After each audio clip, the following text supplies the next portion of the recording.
Did you know they plan to build over 3,000 wind turbines on Queensland's Great Dividing Range? Over 3,700 kilometres of new haulage roads will carve through old growth forest. Destroying forests for industrial renewables makes no sense. It doesn't have to be this way. The intact biodiverse ranges of Queensland are no place for renewables. Take 2 minutes to learn the truth about the destruction they cause. Go to rainforestreserves.org.au. For the World Today, this is James O'Neill. Iranian Supreme Leader Ali Khamenei is reportedly relocated to a fortified underground bunker in Tehran amid fears of a possible U.S. military strike, according to Iran International. Sources said the hardened complex includes interconnected tunnels designed to ensure leadership continuity. Khamenei's son Massoud has allegedly taken over day-to-day operations of the Supreme Leader's office, consolidating power within the family. The move comes amid escalating tensions with Washington, weeks of unrest inside Iran, and harsh crackdowns on protesters. President Donald Trump has called for new leadership in Iran and warned of major U.S. military deployments toward the region. Russia, Ukraine, and the United States have confirmed plans to resume trilateral peace talks following 2 days of discussions in Abu Dhabi. Kremlin spokesman Dmitry Peskov said further talks are expected next week, echoing comments from U.S. negotiator Steve Witkoff, who described the talks as constructive. Ukrainian President Volodymyr Zelensky said negotiations could resume soon if all sides agree. While progress was reported, core disagreements remain unresolved, particularly over territorial issues. Ukraine continues to reject territorial concessions demanded by Russia, while Moscow claims Kyiv's stance is delaying peace even as talks continue. President Trump announced he is sending border czar Tom Homan to Minnesota following ongoing immigration enforcement operations, protests, and recent shootings involving federal agents. Homan will manage ICE operations targeting illegal immigrants and coordinate investigations into alleged large-scale welfare fraud. The administration says the operation in Minneapolis is its most ambitious to date and has sparked weeks of protests. One Border Patrol agent shot a man in self-defense, and another immigration operation earlier in January resulted in the death of a U.S. citizen. Democratic lawmakers have threatened to block DHS funding over the incidents, while Trump has defended the operation as necessary for public safety. The European Commission has launched a formal investigation into Elon Musk's social media platform X over allegations that its Grok AI generated sexualized deepfake images of women and children. The probe will assess whether X violated the EU's Digital Services Act, potentially exposing the company to fines of up to 6% of global revenue. Regulators are examining whether safeguards against illegal content are sufficient. The investigation follows similar action by UK regulator Ofcom and expands an earlier EU probe into X's recommendation algorithms. US officials have criticized the EU's actions as targeting American technology companies. British police arrested 86 protesters on suspicion of aggravated trespass after they allegedly breached prison grounds at Wormwood Scrubs in London while protesting in support of a Palestine action prisoner on hunger strike. Metropolitan Police said the group refused to leave when ordered, blocked staff access, threatened officers, and some entered the staff area. The Ministry of Justice said security was not compromised, but called the incident deeply concerning. Palestine Action was proscribed as a terrorist organization in July, making support for it a criminal offense. The Home Office said the ban followed aggressive attacks linked to the group, including significant damage to defense-related facilities. Reform UK MP Robert Jenrick criticized Kemi Badenoch for insulting Suella Braverman. They're very angry that Conservatives are choosing to leave and go to Reform, and they're not engaging with the issues. The same happened to me where the world and his wife piled in, attacking me, throwing insults left, right and centre, but not confronting the actual argument that I was making when I said Britain is broken and the Conservative Party helped to break it. They won't win that argument. They know they won't. And so they're just going for personal insults. It's sad, but that's the way it is. People who really want to fix this country have got to rally behind Reform. This has been James O'Neill for The World Today. Father wears his Sunday best. Mother's tired, she needs a rest. The kids are playing up downstairs. Sister's sighing in her sleep. Brother's got a date to keep, he can't hang around. And then for the defense. Our house it has a crowd. There's always something happening, and it's usually quite loud. How long do you think we're gonna stay here for?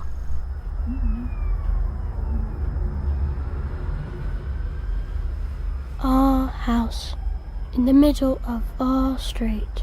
Our house in the middle of our...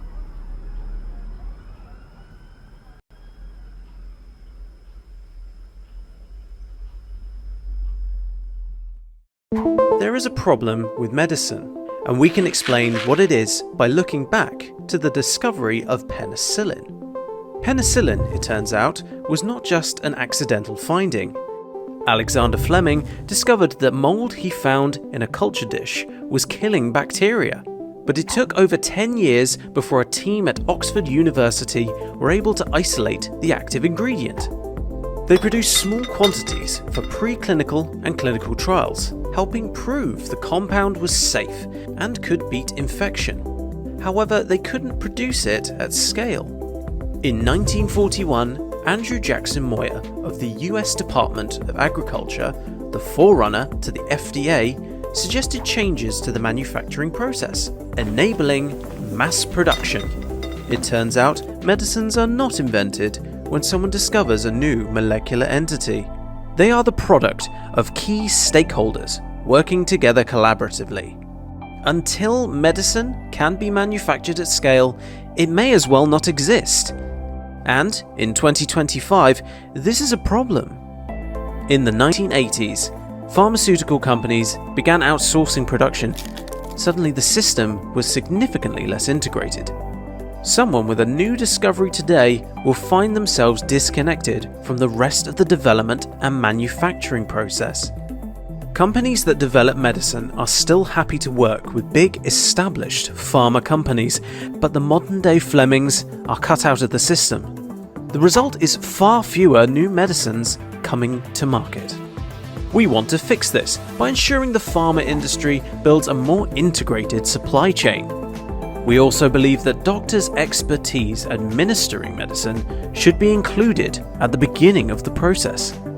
We know that doctors on the front line have insights about how to repurpose medicine. Doctors should be able to report their findings so that the necessary testing can be completed and they can share their results worldwide.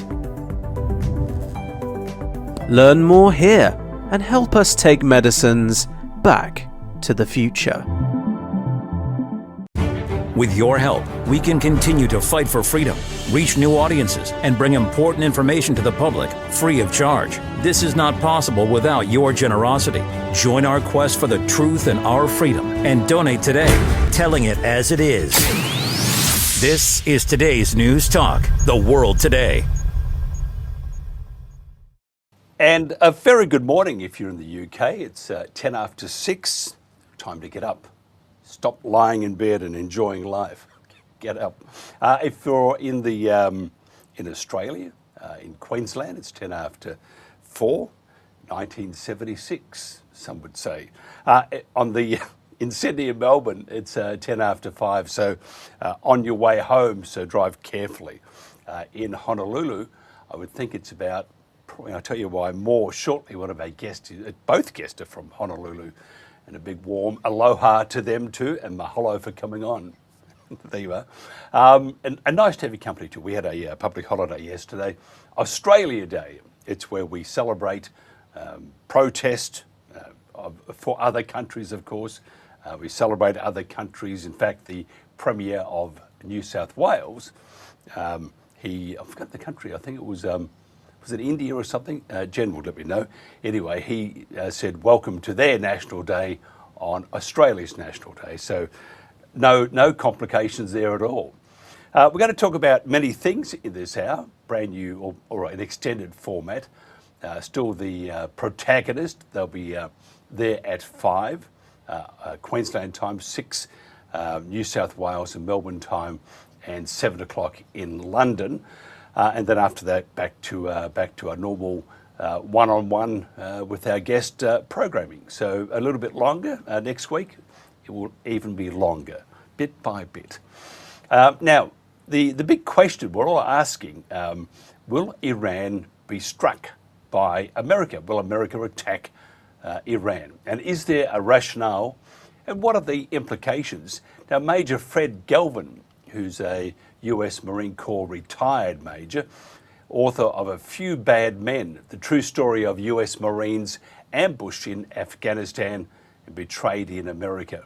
Fred Galvin served for over 26 years as an enlisted and Marine Corps officer, including assignments in the infantry, reconnaissance, force reconnaissance, and Marine Special Operations Command. Now, he led hundreds of combat missions, including raids, deep reconnaissance, ship seizures, and ambush operations in Iraq, Afghanistan, and in the Arabian Gulf, Gulf of Oman, and Gulf of Aden. The Marine Corps selected Galvin to command the 1st Marine Special Operations Task Force to deploy to combat, while conducting a combat mission in Afghanistan. Fred and 6 other Marines were falsely accused of war crimes, which led to the longest trial in Marine Corps history that led to an acquittal. As a veteran of combat missions in the Middle East, we want to find out from Fred and about his book too, and the trauma he went through. We want to find out if he can share his insights on a possible strike in Iran, which seems fairly inevitable. One day Trump wants to, next day he doesn't want to. But there's more to this than just what a president wants. It's the intel that he's getting. First of all, got to welcome to our cameras Major Fred Galvin. Fred, thanks for joining us. It's great to be back again, and thank you so much again, Mike. And how's the weather in Honolulu, by the way? Not trying to be a snob, but it's perfect. I used to live there. I used to live below Diamond Head in Port Circle. So there you are. I know. And I'm very jealous too, by the way. So thanks very much for reminding me on what I'm missing. Can you tell me, what do you think? Do you think there's going to be a strike from the US, say, on Iran? Or will they still go through a sort of a bastardization, diplomacy sort of method, of getting from A to B? Well, as you laid out in the intro, Mike, very well, I would add. I don't like being ambushed. And I believe right now it appears that the United States and likely Israel will probably be participating in a combined strike, not just against the leaders. Khomeini, as James had mentioned in his introduction, very well, he's gone into hiding. I mean, they're intelligence officials, and if I were still in the intelligence business, that would be something that I'm seeing the winding up. Trump has mentioned that help's on the way. He doesn't want to be ridiculed in this, and he wants to show strength through power. I believe this strike will be devastating. I believe it is, as you mentioned, Mike, and I agree that it's imminent. And I believe it'll be wide scale against military and government targets, those to include mainly their nuclear facilities again, as well as aviation assets, government buildings, and possibly Navy to include their submarine fleets, which, as we've had USS Ford Carrier Strike Group go, it's officially in the region right now. They don't want anything, especially Iranian submarines, which are known to follow our fleets. That's going to be actively, those are primary targets for our American offensive. And I believe, as I've mentioned, Israel and the United States will probably take out a substantial amount of the government and military targets that are listed. Daniel Davis, deep dive, Daniel L. Davis 1 on X, says, "We are standing on the precipice of a war with Iran. I'm issuing a stark warning about a looming catastrophe. There is a war of choice, not defence, but a reckless war of choice driven by power-hungry elites that ignore the cost of human life." What do you say to that? I believe there's always going to be 3 sides to every coin. There's going to be some that want this strike, just as Donald Trump, some people say he wants war. Well, he's doing limited and precision raids without boots on the ground, nothing that's prolonged, but it's making the world know that, hey, we are protecting, we as in the United States are protecting ourselves from a northern flank, from hypersonic threat. We are protecting ourselves from Russia as well as China, which are establishing a beachhead in Venezuela. And now we will make sure Iran does not have a nuclear weapon. These are things that we have not seen But do I think it's reckless?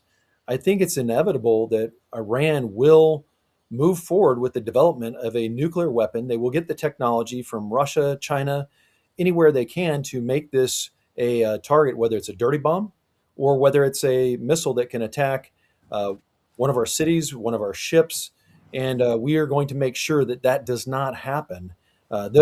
These are all things that I'm talking about are probabilities. I'm not saying that I have any war plans or I'm talking about anything classified. I would just say that the way Donald Trump has made strong comments in the past, and right now he's doing what he has done in the past and kind of easing off some of those comments, and then all of a sudden we'll see a surprise. I think that same setup is in progress right now, Mike. What if and there are many reports and surveys and stuff of the people of Iran and how correct they are. I don't know, but you can just take it at you can sort of believe that maybe there's some truth to it. They say 87% of the people of Iran do not want regime change. What's your thoughts on that? And if they don't want regime change, why wouldn't they? Well, I'm not a pollster and definitely not in Iran because we're not going to get any accurate reporting there. But probably some Israeli intel analysts would have a greater knowledge of that because they're likely on the ground. But with the communication blackout that we're seeing all across Iran, this is something that's, I believe, the numbers of people who have been arrested, been pulled out of hospitals, who've been killed, they're widely varying. But it's to say that there's the preponderance of the people of Iran don't want regime change. Well, I would question that because there's millions of people protesting across 180 cities in Iran. That's substantial evidence, Exhibit A, right there to say that the people want something different. And it's not just because their currency is being devalued and there's economic pressure. I believe they are going against a totalitarian regime and they want change. Also reports coming out of Iran that these are manufactured protests, such as what happened in Ukraine. And we're all aware of information operations. Everybody does it. You get out the information that you want to make sure that your country, for example, if it was the US or Australia, whatever, you want to make sure that the West, the people of the West feel like there's some activity, good activity happening. But we all know, if you look back at Bell Pottinger on the war on terror, that a lot of that was just made up. Again, though, to do what it's meant to do, and that's what an information operation is. Not a whole lot of truth to these operations, except they are very successful. The manufactured protest in Iran, which again, it's quite likely to happen if you look at one of the great secret service organizations, Mossad, intel organizations, Mossad. They are very, very good at doing all sorts of things, just same as the CIA or the FSB or anybody. They all do these operations. What have you heard about these protests? Because we're seeing on TV, there's stuff that's been snuck out. But that, to me, it just looks very much like an information operation. Well, there's some, I know the Germans and others in Europe that think that America didn't land on the moon, and that was a big information operation. But one thing for sure right now is the United States and many developed countries have satellites that can look at the imagery, intelligence that's there. There are large-scale protests going on all across the country of Iran. I won't get into anything more because I don't have all that intelligence, and if I did, I wouldn't. But that is not manufactured. This is not subversion by. Now, I'm not saying that countries don't have people on the ground who are trying to conduct psychological operations, trying to conduct information warfare. That likely is in progress, but I do not believe that this whole thing is a giant psyop and information warfare done very well, and that the Khomeini. I do believe that's information. I mean, the Iranian government has put out there as recently as today that there's 3,900 deaths of protesters. So why would the Iranian government say that if there was not, in fact, protests being suppressed, communications being suppressed. This is, I believe, since the 28th of December, this is something that we'll see continue. And it's strong evidence that the Iranian people want something that they currently do not have. Do you see the Iranian regime at the moment? Are they in control? And regardless of whether they're in control or not, once they have a visit from Uncle Sam, things will change dramatically. Who do you think would replace the regime now? It's a very good question. There's been several, whether it's Shah's son, who's been looked at and talked about several times, or if the country becomes fragmented into 5 or more, or if it just is fractured and goes into chaos. That is the million-dollar question, Mike, is what does the day after look like? How will this, and that's not something that the United States takes lightly or wants to get in the business of, is regime change. And that is what I believe the United States whole of government right now is looking at, is instead of a immediate reaction. This is something just like I believe was planned in Venezuela. I believe that operation was planned for months. And that's something I think in Iran right now, they have people working around the clock at a solution is to, hey, Iran is important because we do not, I mean, they're a largest state sponsor of terror.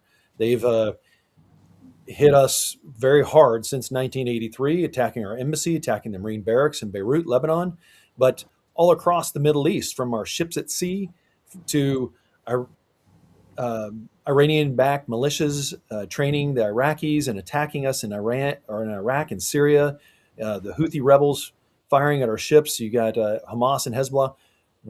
America wants an end to those attacks, but we also want the threat of nuclear proliferation of a dirty bomb or a missile stopped, and Iran will not stop at that. They say, I mean, they're saying this publicly. They're saying it in the streets that they want death to America, and they say that they're going to, at all costs, get this. It's the same way that Xi Jinping continually talked, like he did in 2023 when he met with Joe Biden in Northern California, that he's going to take Taiwan. These are their stated goals, and when adversaries with that amount of resources and capital from their vast natural resources like oil say something like that, and they're continually determined for that for like decades, since I was a young man, we need to believe them. And it's a threat to the United States. And Donald Trump's not taking it lightly as the president and the commander-in-chief of the United States Armed Forces. What about retaliation? Of course, there's going to be some retaliation. How much? I don't know, and you probably have more of an idea than I would. But they would be quite apt, wouldn't they, for a while at operating as small forces, doing some sort of damage as little splinter groups all over the place, because it's harder to knock off 3 or 4 than it is to knock off 300 or 400, or to stop that major conflict. What about the retaliation? How do you see that? Do you see it as I would see it as there will be terror attacks not only throughout that area and on US bases, but I would also, and allied bases, but I would also see attacks within your borders? Well, Mike, I believe that is very correct. And I also know part of history is after the 7th of October in 2021, what was very difficult to get out of the last administration, and what used to be very transparent, was they used to have websites, iCasualty.org, that had how many American service members were killed or wounded in Iraq, were killed and wounded in Afghanistan and in Syria. That was listed. And then it became something that you had to submit a Freedom of Information Act request.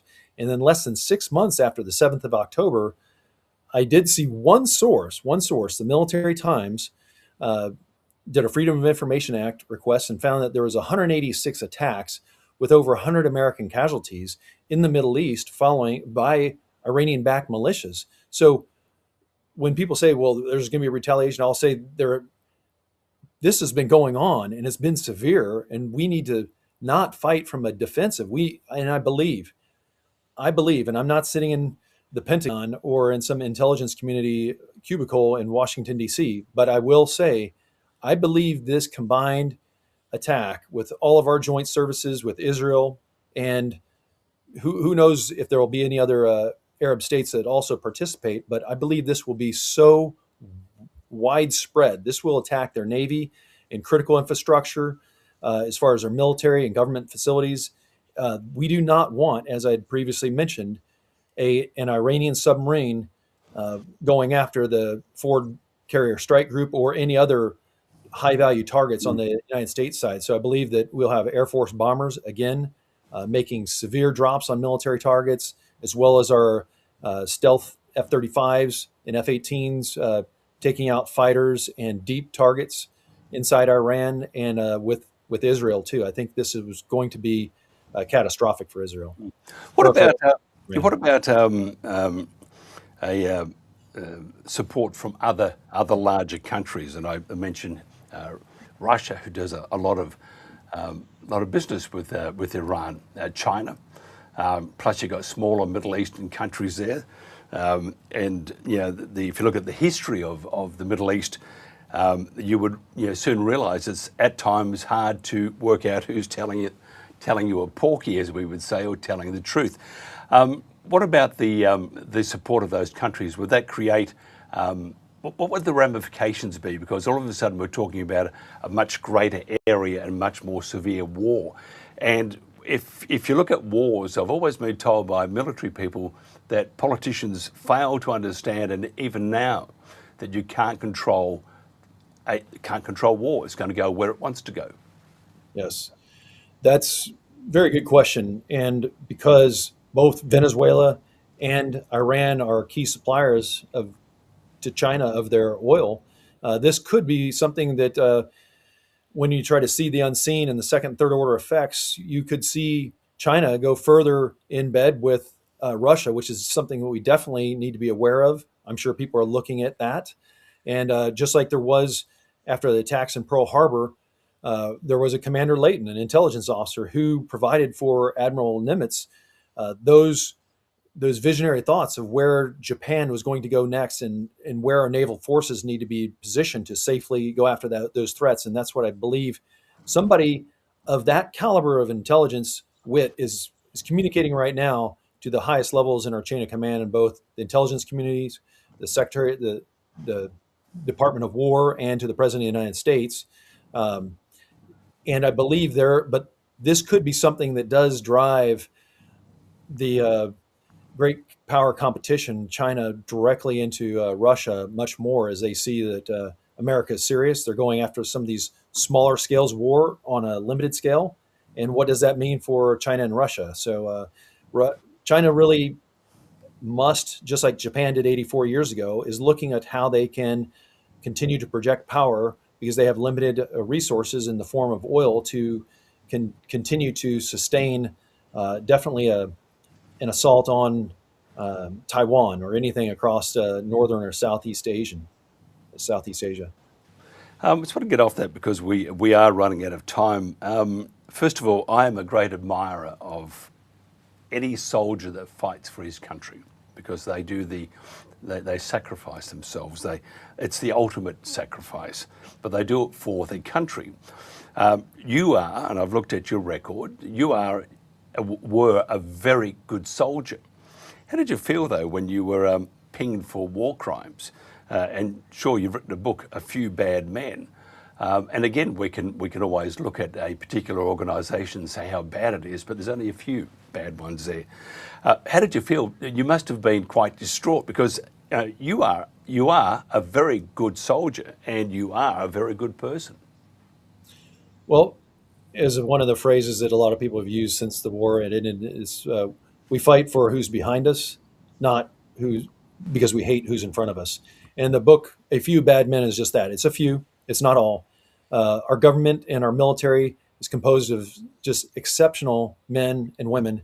And I was in an organization that I truly loved those that I served beside and would do anything. And after this war crimes accusation, I continued to serve 7 more years until I hit mandatory service limitations and was forced to retire.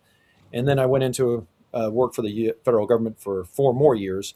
But it's just like any organization. I take leaders and I discuss the very first mission of Delta Force in the United States Army, where they had a mission failure in 1980 with their commander, Charlie Beckwith.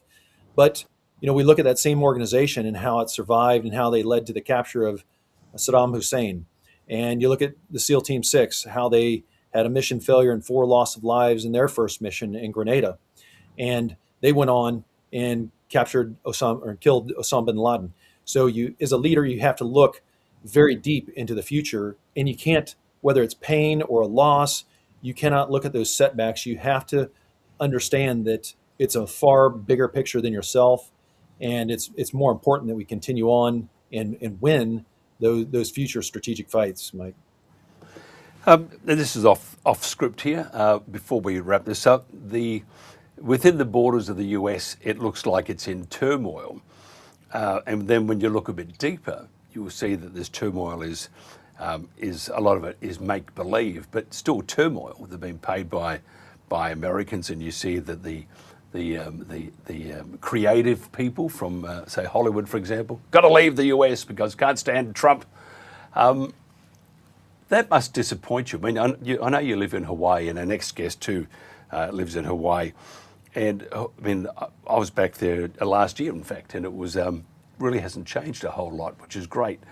But on the mainland, you can feel the tension or the pressure on society. How do you feel when you see, for example, in Minneapolis and places like this, which I believe, by the way, they're a distraction from the serious crimes of fraud committed by various communities there, and you got to find governors and stuff. Well, it'll probably end up in court. Don't know if they go to jail. The elite normally don't. How do you feel though when you see the country that you fought for falling apart in areas that's all manufactured? It's very sad, Mike. I not only see this, I hear it from so many that I served with. And I'll give a shout out to my older sister. She always used to say when we were picking on each other as little kids, she'd say, "Don't you have anything better to do?" And just like here in Hawaii, there's just so much to enjoy and be grateful for instead of, taking up a topic like this. Obviously, the background that I had for a period of time in a government agency doing information warfare, I see this as subversion. This is coordinated. This is financed. And it's just like many other riots that had occurred across America where pallets of bricks appear at a riot. I mean, that's showing a lot of sophistication, coordination, and just like we are doing in other countries where we want to disrupt the governments and destabilize it, that is going on in the United States as well. And it's sad that we have United States government leaders from the municipal level all the way up to the federal level that are supporting this chaos and this subversion, this against law and order. Mike, and that's a question that everyone has to look at is why are we fighting our laws and good order? If we don't, ICE has said, hey, do you understand we're going after this person who's a child rapist? And but it doesn't matter. Some of these individuals are just being led completely off emotion. And that's what people who try to subvert governments and destabilize them, they prey on those who get very emotional and they can stir that up. And they get very organized, and they use a lot of these same people. They are paid protesters in many of these cases. But it's sad to see that America is allowing this. And as you had mentioned, I believe this is a distraction to the bigger questions of fraud and illegal immigration that is being paid to. And I know it's going on around the globe to overthrow the vote, and so you no longer have a true democracy led. And that's what should be making myself as equal as any of my neighbors, is that we all have one vote. And when you take that away by flooding the polls with people who will, from another country that'll be your Pinocchio and you can be the Geppetto, that's not a fair democratic process. Yeah, I totally agree. I think maybe some of those should experience a couple of weeks on the parade ground with a very angry staff sergeant or sergeant major or something. That would change. I think the change would be fairly quick. Look, if somebody was to find out more about your book or buy your book, which is just stunning, how do they do that? Well, for the lads down under in the UK, who a lot have had purchased this, probably the best way is through Amazon. It's not available in too many bookstores down there, but they can also instantly view it by ordering it on Kindle if they have an electronic device, such as their phone or a Kindle platform, or they can also listen to it on Audible instantly. It has been sold out several times. It was a #1 bestseller, an award-winning book, A Few Bad Men, and one of the most commonly used terms is it's just shocking. People really can't believe that this actually happened to United States Marines by United States Marines, unfortunately. Oh, well, a couple of beers later on, box behind the ears just to throw in some bit of oomph might help. But I shouldn't even be suggesting that. Fred, it was great chatting with you. Hope you have a lovely, of course you're going to have a lovely night tonight in Hawaii, or Oahu, of course. So great chatting with you. I'd love to do this more. Major Fred Galvin, truly I think, any soldier that serves in their army and they fight for their country in whichever way they do, whether they fight or not, to serve in the military is a great service to the community. And I think people should also be more aware of that and appreciative, because we sometimes forget that they do put their lives on the line for you. Fred, thank you very much. This is The World Today. Coming up next, we'll talk more military from Hawaii.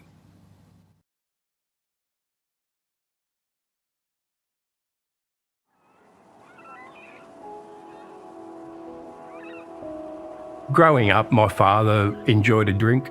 It was just part of our culture. So you might have started drinking at 15 or 16. And so then it's just a slippery slope. As it affected me in the end, it was to the point where I couldn't even have money in my bank account because, I'd go to the pub or I'd go to the bottle-o. I started roofing in Sydney when I was about 20 years old. I had a crane come down on us. I jumped off the roof and the crane laid exactly down the line I was running. I could have ended up in a disability or life-threatening situation, and through that I developed PTSD. I medicated pretty heavily. I had a pretty pessimistic outlook on life. The glass was always half empty or whatever it was. You don't realise those things are impacting you so much. It's really hard to walk through the world. Depression and those negative feelings lead to thoughts that, you'd be better off not here. Suicidal thoughts are a terrible thing, You look at what you've given your family, you look at what you've taken away from your family. Dealing with that for extended periods of time and not talking to people about it is something that's probably taken a toll on me and my family that I didn't realise. My drinking got to a point where I was drinking in the mornings and, I had a job, and my boss told me, it wasn't good enough, and I was so lucky that, my boss took me to an AA meeting that night. When you walk into AA, it says on the wall, admit that you can't do this yourself anymore. The second thing is admit that you need God in your life. Having that written there and it just saying, try and turn to the Lord, I thought, well, rightio, now that's my chance. I met Robbie pretty early on. I sort of reached out to him and said, where do I go? And Robbie had been coming to the Salvation Army Church and he said, look, come with me. And we spent a lot of Sundays together. That was pivotal in what I'm doing now. I believe that I was brought here for a reason. I came into the church and I was lucky. There's just so many lovely people here. It's the community as well as the church. One of the members prayed for me. And I think it was in nearly that time that my PTSD was healed and I felt like I belonged in a way. Walking close to the Lord has helped me use my heart more through worshipping the Lord on my own and connecting and drawing him close enough so that he could literally heal me. But when I start to fathom how much healing, glory, there's enough for everyone because that's how it's written, it's never ending. One day after church, I was at home, had an opportunity to see the kids, and my littlest boy was there, and he was 8. And he looked at me in a way that he'd never looked at me before in his whole life. That's because I was sort of talking to him differently. I was really lucky to have that moment and to see what could happen if I just keep doing the right things and keep walking with the light. That was something that was pretty amazing.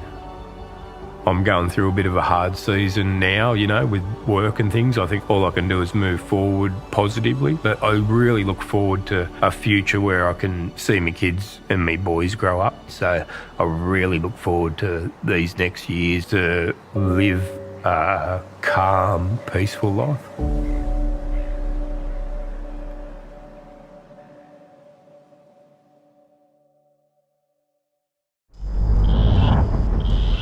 What is Australia's deadliest predator? The one that hits with more than 30 Gs of force, strikes in under a second, leaves catastrophic injury in its wake. You won't hear it, you won't see it, not until it's too late. Australia's deadliest predator isn't found in the wild. It's on our roads. Speeding is the killer. With your help, we can continue to fight for freedom, reach new audiences, and bring important information to the public free of charge. This is not possible without your generosity. Join our quest for the truth and our freedom and donate today, telling it as it is. This is today's News Talk, The World Today. And welcome back. This is The World Today. I'm Mike Ryan. Nice to have company. New time, extended, actually. No rest for the wicked. Out with the whip, make you work even harder. Now, I don't know if you've noticed that the Commonwealth countries, such as UK, Canada and Australia, seem to be getting very cosy with China. Colonel Grant Newsham is the author of the recent book, When China Attacks, A Warning to America. He is a retired US Marine officer with decades of experience in the Indo-Pacific, to include serving as Reserve Head of Intelligence for Marine Forces Pacific. Now, Grant is also an attorney with experience in international trade and international law, so he knows what he's talking about. The relationship between the US and its allies appear to have soured somewhat in 2026. It's only a month into it, give me a break. Several countries have taken Trump's tariffs and other threats to heart instead of grasping the opportunities to negotiate radically lower trade barriers. Let's attack Trump instead. Should the US be concerned about Canada's, the UK's, and even Australia's reset of its relations with China? Some Australian states are actively seeking Chinese funding for infrastructure, including Victoria, which is on steroids for China. And Dan Andrews, Chairman Dan Andrews, the former Premier, is very, very in with the CCP. So should they have this relationship? It's very strange that much like China, the UK, Australia and Canada have rapidly embraced censorship, digital controls and surveillance. Why is this happening at this incredible pace? Let's talk to China intelligence expert Colonel Grant Newsham on what may or may not be shifting allegiances and what is behind the trampling of values that the Commonwealth countries used to hold dear.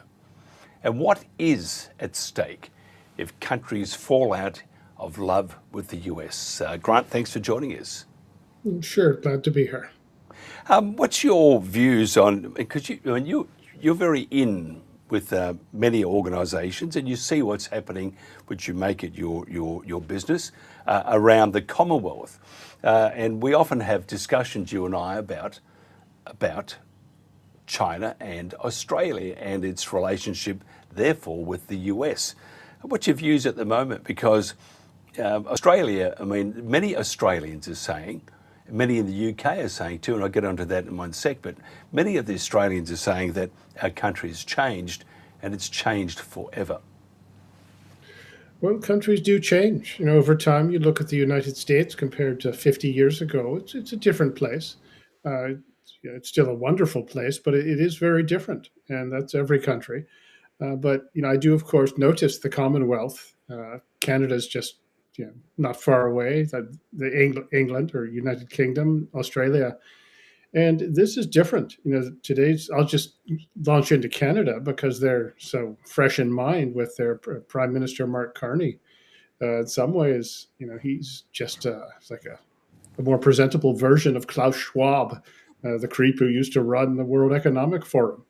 If you actually look at what he says, and these are guys who, if you look at what they actually say, what they do, they very much are in favor, seem to appreciate something like the Chinese social credit system.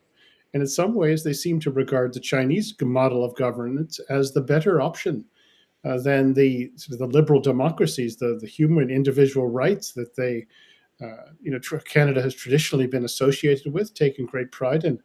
But it become almost a kind of nasty place if you go there and you are seen as an enemy of the government. And you really saw this on display during the COVID lockdowns. If you remember the trucker protests in Canada and how those were treated, very much out of the Chinese Communist Party state playbook. Bank accounts were frozen, censorship, trumped up charges to go after these people, lives ruined. Utilizing all the resources of the state, this coercive mechanism, to go after people who wanted nothing more than to be heard. And you even had the guy who drafted Canada's effectively Bill of Rights or Declaration of Rights. And this is all wrong. And so that's changed. And for some reason, I don't think this is Trump derangement syndrome. I think he doesn't like Trump, but this has been in the works for a long time. And so you have seen a shift. England, something the same. You have, Starmer, gives the Chinese this massive embassy in central London, despite the widespread opposition, the security threats to that. Just goes ahead and does it. He's trying to give the American base in Diego Garcia in the Indian Ocean to Mauritius, which means China's going to have an angle on it. Pretty quickly. He's on his way to China as we speak, where he talks of a new golden era, as if there ever was a golden one. So Australia, we've talked about that before, but it's similar. And these, I don't know what it is. It takes a certain type of person who can overlook the nature of the Chinese Communist regime. If you can do that, there's a lot you can do. But if you do, it suggests that you're incapable of distinguishing between, say, the United States and China. And I think there is a fundamental affinity for the PRC. They'll say, well, it's just a big place. We want to have trade. We're not going to give up on security ties with the Americans. But I think there's far more going on. And I think Donald Trump is just a convenient excuse for these people. So I am alarmed. You can have people who are very good friends for a long time, and gradually that shifts away. In fact, I'm hearing talk in quarters where people who really do like our allies saying, well, maybe Canada, Australia, and the UK shouldn't even be in Five Eyes because we just can't trust them. It's the relationship's gone. So. I look at the UK, and major audience for us is the UK, and it hasn't been a slow creep. It's been pretty well obvious. We see and you mentioned the super embassy. Somebody last week was saying, but yes, they have their own embassy, and if they wanted to steal information, they can do it other ways, which probably could. But if you plonk a super embassy next to all these cables, it's much easier than having to use other means of obtaining that data. I even look at the media. One of the grassroots organisations or media orgs in the UK is a UK column, and always waving the flag for grassroots Brits. They were there and have been going for a long time. And I've noticed that the amount of Chinese propaganda that they put on, it's incredible. So you see the institutions that have been Brit through and through are changing. Is this alarming, do you think? Not just UK column doing what they do, that was just an example. But is it alarming that the swing away from convention and, say, for example, its allies, and the move towards, say, China, is that alarming for the US? Well, it has to be. We had taken our relationship for granted, And you've seen it manifest. Say recently, the Americans are going after narco boats, bringing drugs into the United States and also into Europe, and the British refuse to share intelligence with us. But it is a place where the British will say prevent entry for Americans who say things on social media they don't like, and they've been doing that for a while. It's really has become quite a place. Never thought I would see it. I won't say one is kind of embarrassed or should be embarrassed for the police who go out and enforce these arrests or pressuring, intimidation. People who said something on the internet that they disagree with, and you look at what they've actually said. It's things like, well, maybe you should be able to show a British flag. The cops who go out and enforce this should be embarrassed, but I think they actually kind of like it. And it's something you find in some of these other Commonwealth countries as well.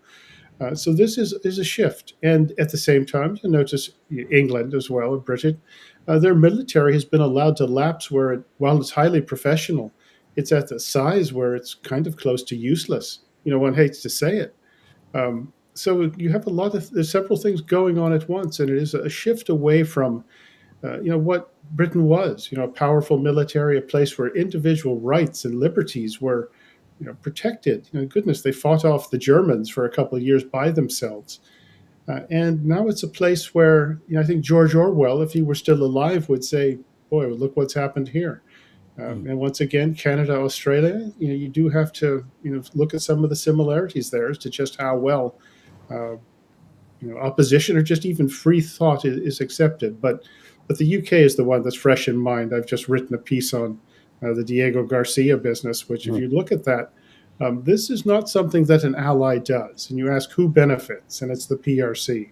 And it wouldn't surprise me if Starmer went to China, or was on his way to China, and was hoping to have two gifts for the Chinese. One of them, Diego Garcia, the other, the embassy. And, with the embassy, of course, some people say, well, you really can't do much spying from there. Well, you can.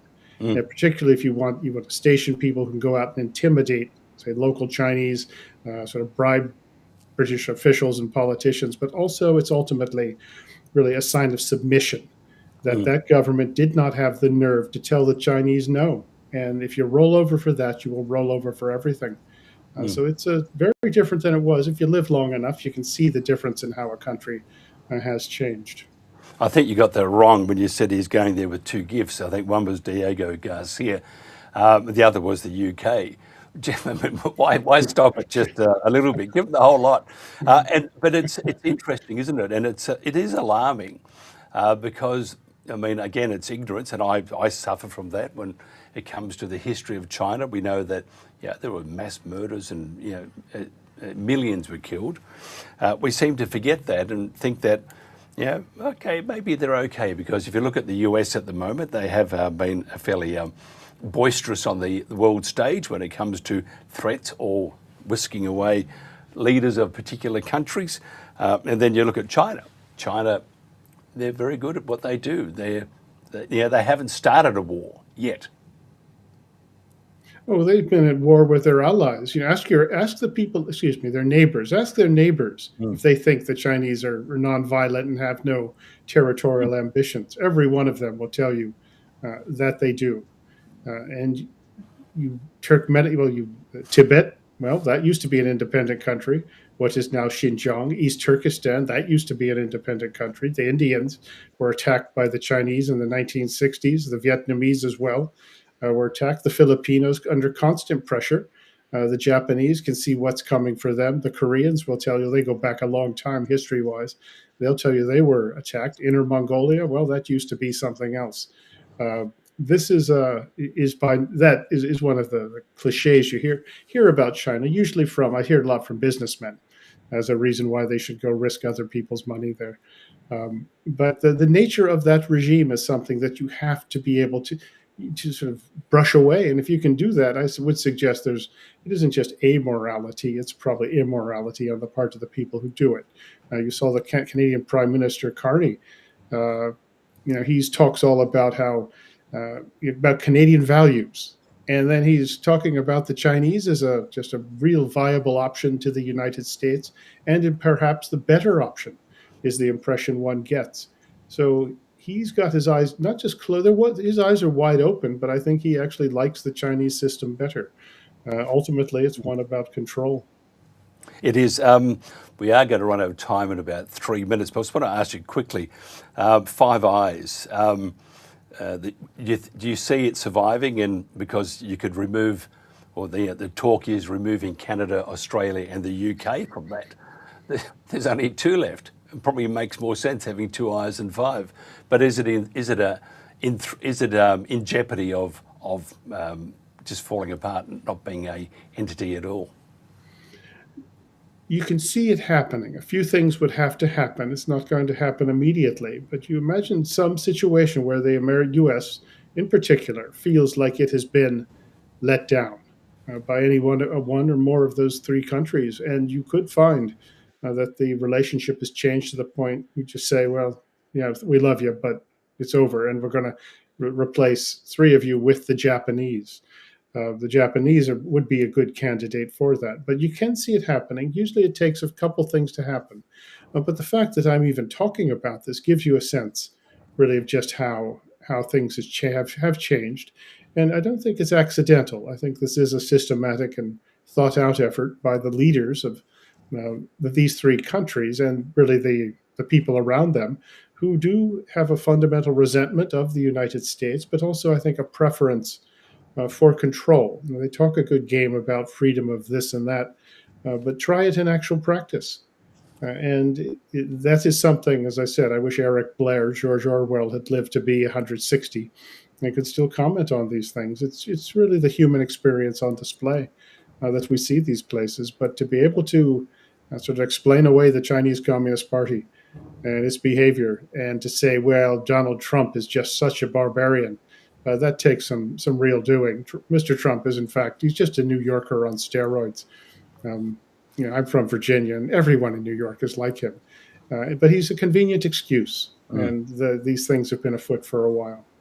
Interesting. And 60 seconds, let us know your thoughts of, I mentioned to Fred Galvin before you, retired Major Fred Galvin, your thoughts. You see all this activity within the borders of the US, such as Minneapolis, and it must make you feel a bit, sick to the stomach that you have these groups that are paid by other entities within the US and outside of the US to create chaos. Oh yeah, well, I heard a little bit of Fred's interview. He's excellent. You should have given him my 20 minutes. But I agree with Fred that you don't have to look close. This is a systematic, coordinated effort by well-funded groups that hate the United States. They're Maoist, Marxist, and are trying to ultimately destroy the United States. It is that simple. You are seeing an insurgency in America. And it is stoked, egged on by the Democratic Party, by too many Democratic politicians who see this as an opportunity to stymie Donald Trump, who they despise because he's Donald Trump. And in the process, they despise the United States, and they want to make sure that he doesn't succeed and that they will step in. But this is, as hard it is to imagine, this is the early stages, some would say far more than the early stages, of a real insurgency against the United States as a democratic, free, consensual government. All about power once again. Always a pleasure, Grant, to have this conversation. We'll do more later if you don't mind. Sometime next week, I would love that. Talk about Hawaii also more. We've got to do that. If somebody wants to find out more about you, Grant, how do they do that? Newsham Grant on X. Also, what I write, you can find me on the internet, but what I write is all at the Center for Security Policy. You'll find it there. Colonel Grant, retired Colonel Grant Newsham, mahalo. Thank you for joining us. This is The World Today. Coming up next, the protagonists with a great panel from all over the world. Again, Grant, thank you very much.